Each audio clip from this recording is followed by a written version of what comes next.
The Warriors and Rockets first round series is becoming physical as hell, with most of the chippiness being initiated by Houston.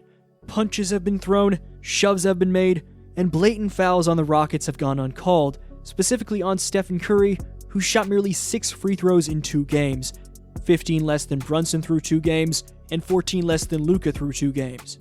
The most controversial moment was when Amen Thompson fell into Jimmy Butler on this play.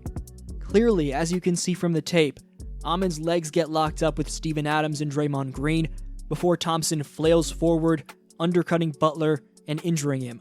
Despite the tape showing Amen sketchily flailing into Butler, Dillon Brooks blamed it all on Draymond. No, I think the dirty player is Draymond, giving him a little push as regular basketball players do, and Jimmy's flying in the air for a rebound, and stuff happens. A man's not a dirty player. He has no anything to do with being a dirty player, and we're not worried about that. We're on to the next game, and we hope Jimmy can get better.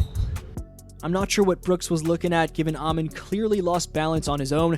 To blame this on Draymond is a punk move, right on cue for Brooks, who broke the code by injuring GP2 in 2022. The Warriors own the best defensive rating post-All-Star break in the association and finished ahead of Cleveland in defensive rating for the season as a whole. Despite Draymond being the anchor for the best defense in the NBA for a majority of the season, he not only didn't win the DPOY, but finished 3rd in voting behind both Dyson Daniels and the 2025 DPOY Evan Mobley.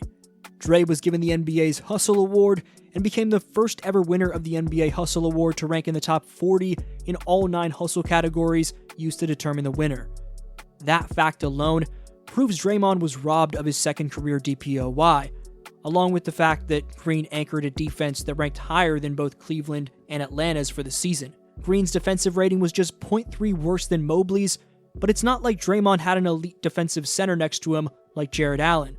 Additionally, I know he was on a worse team, but Dyson Daniels' defensive rating was far worse than Mobley's and Green's, so overall, Dre wasn't only robbed of the DPOY, but he was punked by getting the 3rd place spot in the DPOY race behind both Daniels and Mobley, in my opinion.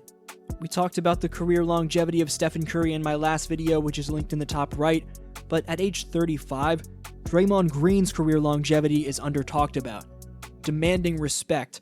In 13 seasons, Green's become a 4-time champion, a 4-time All-Star, a 2-time All-NBA player, an 8-time All-Defensive Team player, and a DPOY. However, Green didn't get much respect in Houston, as here was Steve Kerr and Draymond on Green receiving FU chants. He's been around forever. He's an instigator. He's always going to be in the mix, and because of his career, his championships, his fire, he's going to be a lightning rod, and that's all part of it. I would prefer, if fans could use a little more discretion and, remember that, the guy has kids, and, it's like there's kids. I don't know. Maybe I'm old school, but I'm all for the fans cheering for their team, and if they want to yell at the opponents, great, but I don't know. I just think FU it's a little much. Steve mentioned how it bothered him that the crowd yelled what it yelled. FU, of course. I'm just wondering, did you notice it? Did you let it? How did you feel about that? It's not original. Been there before, won a championship while it's happening. So yeah, it's not really an original. Can't steal other people's shit. That belongs to Boston. So I kind of just kept it pushing.